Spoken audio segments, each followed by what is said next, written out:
Welcome to Athletes and Artists, the podcast with Cassandra, Brittany, and Jillian. Hang out and get to know us, your guest athletes and artists, and keep up with what's current. On today's episode, we have highlights and lowlights and post take. Here we go. All right, guys, highlights and lowlights. Who wants to go first? Not me. And it's you, Brittany. I'll go first. All right. A highlight is Thanksgiving. It was just me and my parents this year. We chose not to go to my cousins like we usually do because of obvious COVID reasons, but it was still great. And then I gotta say, a low light for me is just having 2 days off from work. Like, I need more. That's legit, though. Do you have notes? Yeah. Did you just read that? I wrote down. You are so organized. I'm like just sitting here like, hope I remember what my choice is. I have to. That's legit, though, because all of a sudden it's Sunday and you're like, ugh, I gotta work tomorrow. Did I even have any time off? But you did, but it doesn't feel that way. Yeah, it's like you're still running around trying to get things done that you normally can't do during a work week. And then now we're going into December, which is always a crazy whirlwind, I feel like, for everybody in general with the holiday. So it's like, I think people are dealing with the fact too that 2021 is not going to be this magical fix. Everyone's kind of like, oh, it's December. Like they're already sunken. Yeah. What about you, Cass? What are your highlights and lowlights? My highlights and lowlights are the same thing. It's all just based around Thanksgiving. I love Thanksgiving. I'm somebody who like I start my Christmas shopping earlier this year, and like I put up my Christmas decorations, like my lights and stuff, but nothing was lit until Thanksgiving. Do not forget about Thanksgiving. I'm that kind of person. I'm not like, oh, it's Christmas as soon as Halloween's over. yeah, It's no. not me. So I look forward to Thanksgiving. I love it. I love cooking. It's like one of my favorite things to do, and I love eating. Probably even more than I love cooking. So that's my highlight because I just love Thanksgiving. But my low light is that I have a pretty big immediate family. I have 2 older sisters, a younger brother, my parents, and my sisters are both married and they have kids. So we always have big Thanksgivings, and it's really just us. I don't go to my aunts and my uncles. It's just sort of our little family of 15. But we couldn't do it this year. So that's a low light for me because I feel like that's always the fun part. We had a Zoom, which is okay, but it was, and we were able to like play games through Zoom somehow. It just wasn't the same. So for me, it's both. It's highlight and a low light. Yeah. But I did watch The Grinch like at the end of Thanksgiving. So now I'm in Christmas mode, people. Now the lights are on, the tree is up, and it's Christmas. For me, my highlight is that now I just forgot. See, this is why I need to take notes. The highlight is that you're doing this with us today. Yeah. That I get to see you guys. And my low light was just I've been sick. Yeah. Like an ear infection and it stinks. But that's really it. Phoebus, what's going on your screen? Incense. Definitely got incense. Out over here. So cool. Yeah, it smells really good. Too bad you guys can't this isn't like a scratch and sniff situation. You guys can't smell, but it smells so good. What does it smell like? Do you mind sharing? Oh God. I don't even know. Just zenness. I'm frozen. You're frozen. On that note, highlights, lowlights. Am I still frozen? Yeah. Oh, now you're not. Girl, bye. Now it's time for our segment, Host Take, where we talk about a topic that you submitted.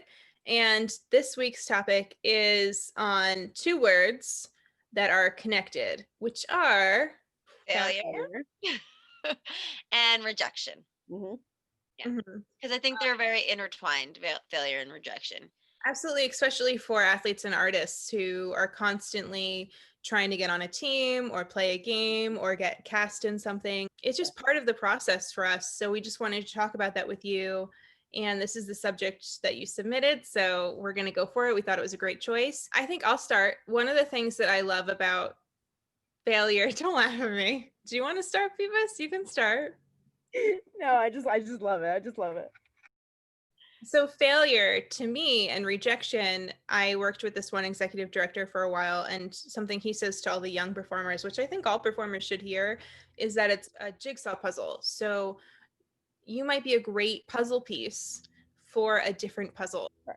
You might be a great pitcher, but this team already has a pitcher, so you're going to have to find a different puzzle to be a part of. And you can find your puzzle, it's out there, but it might not be the puzzle that you're going for. And you will continue to search until you find your next puzzle piece. And that's really cool to me. I think that really helped me kind of change the way you see failure. Right.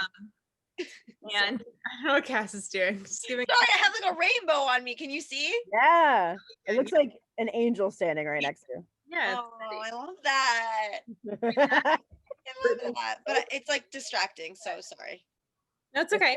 Holy But I love that view of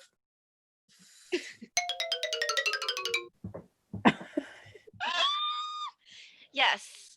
Yeah, because you know what? I agree. Failure sucks. Mhm. It's as simple as that. It sucks. There's no way around it. But it happens and it's part of life and deal with it, baby. Oh yeah. Just plow right through that. Yeah. And I think change the way you see it too. Right.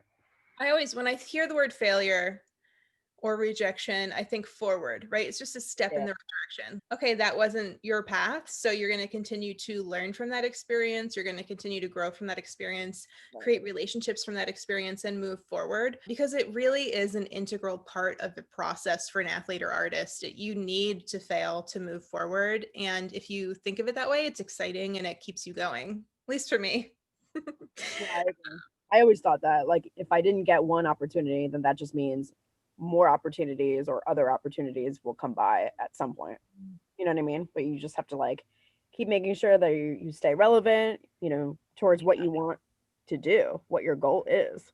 You know what I mean? Just keep at it. And one day it all I falls think together. in the moment that's really hard though. Like I'm the opposite. That was rejection and failure to me isn't like, okay, that's gonna make me grow.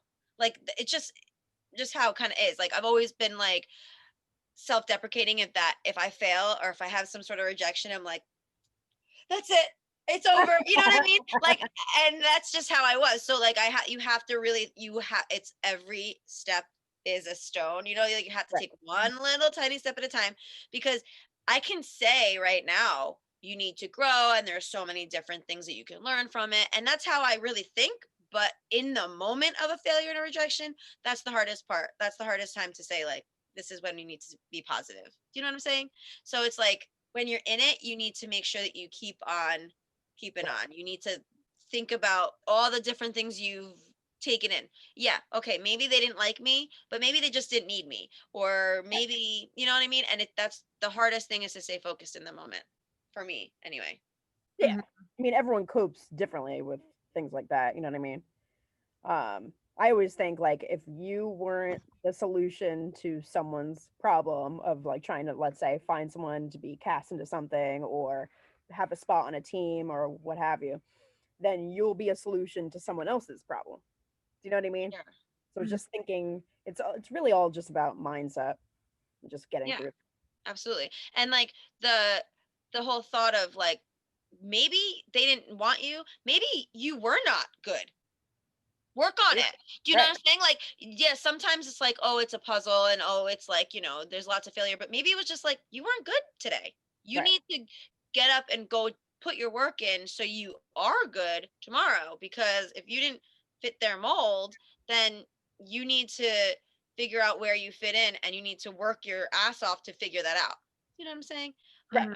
It's different ways to think about it. And you don't want to get comfortable too. Like I think that's a great point for people who are at the top of their game too, not just people who are trying to get there, that you can't get complacent with your talent and your abilities. Like it's all about growing consistently. Like you're never done as an athlete or an artist. You're just never done cooking. So keep working on it. And like what Cass said, if you're at an audition and you get cut because you couldn't do X, Y, or Z, like that's a skill maybe you should start to work on developing, because if you want to work with that choreographer or that director or that musical director, you know, like you need to adapt to what they want, or that team, like, hey, you couldn't shoot from XYZ, like let's work on that. So I think that's a great point to also flip. Even if you're at the top of your game, you can't just be like, I'm great and that's it. Like you got to keep working and developing relationships, because the reason we do this is because we're passionate, and hopefully you can work with other people that are passionate too.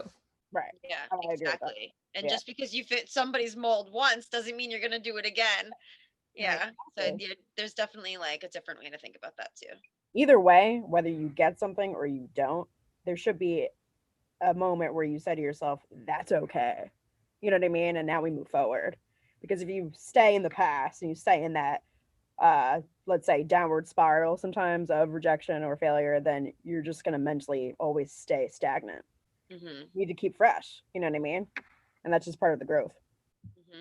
I think another thing too is like an internal person, whereas like if something happens, I talk to myself about it, which is so weird. But like I keep it internal. I talk to myself about it. I really like have a full conversation with myself about like how I'm feeling, and I don't project it to anybody else. Nobody else knows. So I think that's a lesson to be learned too. Like talking to people helps a lot, because there are different perspectives that you can get from just one other person's opinion. And maybe that takes you out of that like negative downward spiral, or maybe it takes you out of this like hyper ego spiral. Like, oh, I got the job. Oh, I got this. I got that. And you're like, okay, cool. That's great. Now what? You know what I mean? Like you need both sides of the spectrum. So a different person's opinion is definitely helpful as well in those situations. Yeah, absolutely. Yeah. I think we all internalize to a degree. Yeah. I think it's healthy. Mm-hmm. It is healthy, but it's also not healthy if that's the only way of coping with things, I guess. I think you can abuse that, or you can be in a healthy place for it, and it might change like from year to year of your life. Like you might really get to a certain point and then have to pull back, or vice versa. I personally think a lot of athletes and artists are perfectionists, and they take failure really hard, and it takes being on the other side of the table to change your mindset. So maybe like if you're an actor and you're really having trouble with auditions, call a casting director and see if you can sit behind the table and watch and see what the actual process is. And it's someone's job to cast that show, and what are they trying to do, and it'll help you approach it differently. I think especially with young athletes and artists, they get that a lot. Like, why do I go to this, the scout comes to watch me, why doesn't he like me? Well, maybe you have too much of an ego showing, and they don't think you're going to be a team player. Right. So I think sometimes changing your perspective and letting go a little bit and realizing all of this, I think there's so many things that tie athletes and artists together: similarities, entertainment, performance, teamwork. But there are certain negative things that happen too that connect us that we want to start working on. And I think perfectionism really harms a lot of people. And just like let go and maybe talk to someone and share the experience. Change your perspective. I think failure and rejection is a great way to do it. Like just try to change the shift of how you see that. And it's a step forward, and it's a good thing sometimes to fail and move in a different direction. And maybe your dream isn't big enough for your reality of what's coming your way. So let it happen. Let it happen. Hey, I like that. Get it. All right. That was our host take. That's the host take. That was our first host take. Woo, woo, woo, woo. Let us know what topics you want us to discuss in the future. We are happy to do it. So reach out, and we will see you all soon. Let us know. Coming up next in the season, episodes with Melanie Wybar and Jennifer Welter. You don't want to miss these. Woo, woo. All right, guys, that concludes our episode this week. As always, if you want to follow us on social media, I'm at Cassandra Lacey, at NY Choreographer, and at embracing_the fire within. And of course, at Athletes Artists. Please subscribe on YouTube and podcasts, wherever you listen to them, on Spotify or Apple Music. And we will see you next week. Bye.